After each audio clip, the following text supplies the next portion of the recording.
Info terbaru di ASN News kali ini terkait dengan banyaknya penolakan hasil P3K 2023. Lalu bagaimana tanggapan dari pemerintah? Berikut ulasan lengkapnya. Dikutip dari jpnn.com, ramai aksi tolak hasil seleksi PPK 2023, pemerintah disinyalir tidak konsisten. Coba masukkan rangkaian kata pencarian tolak hasil seleksi PPK 2023 di Google, maka akan muncul beberapa judul berita mengenai penolakan terhadap hasil pengumuman kelulusan PPK di sejumlah instansi pemerintah daerah. Dugaan adanya kecurangan menjadi pemicu aksi tolak hasil seleksi PPK 2023 di beberapa daerah, terutama seperti berita yang beredar di Kerinci sahabat-sahabat yang viral di Facebook. Dewan Pembina Forum Honorer K2 Tenaga Teknis Administrasi Indonesia Nur Baiti juga mengungkapkan keheranan terhadap pengumuman kelulusan PPK 2023 untuk tenaga teknis. Bunda Nur, sapaan akrabnya, heran karena banyak honorer peserta seleksi PPK 2023 yang melamar di luar instansi tempatnya mengabdi justru lulus. Ironisnya, honorer K2 teknis yang melamar di instansi tempatnya selama ini mengabdi malah banyak yang tidak lulus. Ini aneh sekali, katanya honorer K2 yang melamar di luar instansi mengabdi akan dianggap sebagai pelamar umum sehingga tidak mendapatkan afirmasi honorer K2, kata Dewan Pembina Forum Honorer K2 Tenaga Teknis Administrasi Indonesia.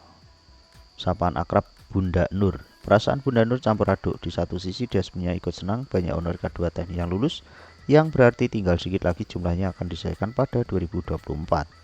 Di sisi lain, Bunda Nur menyesalkan tidak konsisten pemerintah terhadap kebijakan yang dibuat sendiri.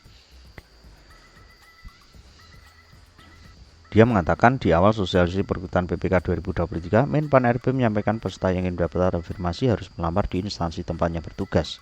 Dan ini bertegas di Permenpan RB 648. Katanya keluar instansi jadi pelamar umum, kata Bunda Nur. Faktanya justru banyak yang lulus. Selain itu, hampir semua yang menyeberang ke instansi dengan kuota banyak malah lulus.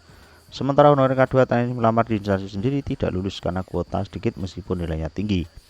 Bunda Nur melihat sistem persaingan nilainya juga aneh. Honorer K2 nilainya beda sedikit dengan yang non K2 karena dia masuk di pendataan, maka yang K2 kalah. Honorer K2 nilainya beda sedikit dengan yang non K2 karena dia masuk di pendataan, maka yang K2 kalah.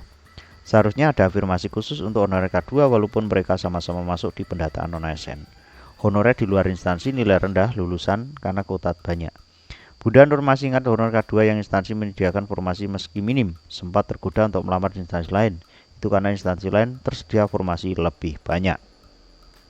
Jadi inti dari informasi kali ini ya sahabat-sahabat, bahwasanya hasil P3K 2023 itu tidak sesuai dengan ekspektasi ataupun sesuai dengan peraturan perundang-undangan yang sudah dibuat oleh pemerintah. Jadi hasilnya sedikit aneh, tidak sesuai dengan Permenpan RB 648 khususnya untuk honorer K2. Dengan syarat yang sudah sangat jelas sekali bahwasanya honorer K2 yang dianggap yang dapat afirmasi hanya yang melamar di tempat bekerja atau tempat honorernya. Mudah-mudahan informasi ini bisa bermanfaat. Bagaimana tanggapan kalian? Silahkan berkomentar di bawah video ini. Pantau informasi terbaru hanya di ASN News. See you next video.